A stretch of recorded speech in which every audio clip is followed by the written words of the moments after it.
those who completely lived by, we've got the lowest prices, they tend to be big dinosaurs with tiny paws, and they eventually go extinct, right?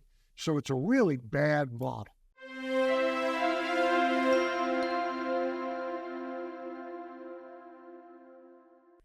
Hello and welcome to this month's Masterclass with Dan Kennedy. This month we're going to be discussing the No BS Price Strategy book. And Dan, it's one of my favorites, but Dan, why is this so important? Why is a price strategy so important? It controls now pretty much everything you can do in the marketplace. So price controls profit, right? Profit controls your strength, your power in the marketplace, including what you can afford to spend to acquire a customer, and what you can afford to spend to wow a customer, and what you can afford to spend to keep a customer, right? And that then controls the wealth that you can create and extract from the business. So if you mess up pricing, you mess up everything, right? And the people who let themselves be pushed into low price and into kind of competitive price wars in competitive price environments where they're at a price war, over time, the companies of size, where we can all see it, they almost all go extinct.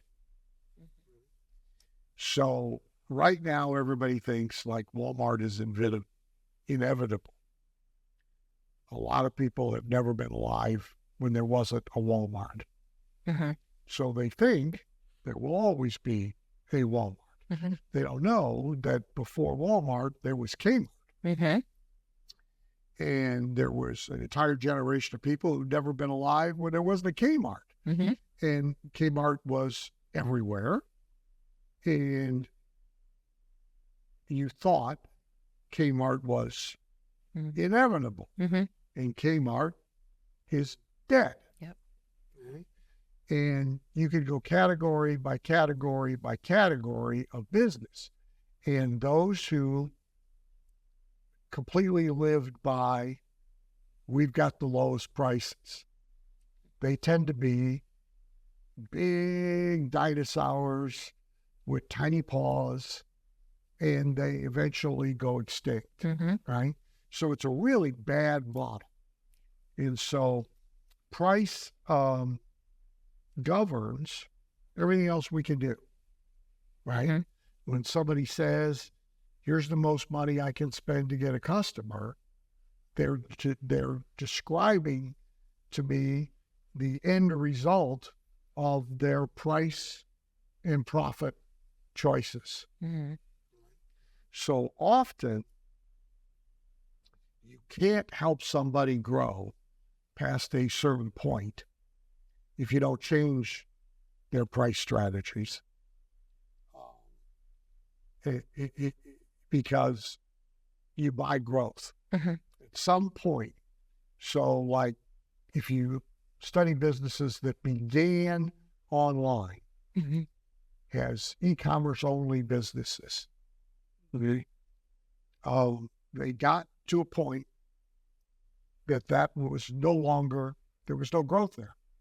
It was profitable, right?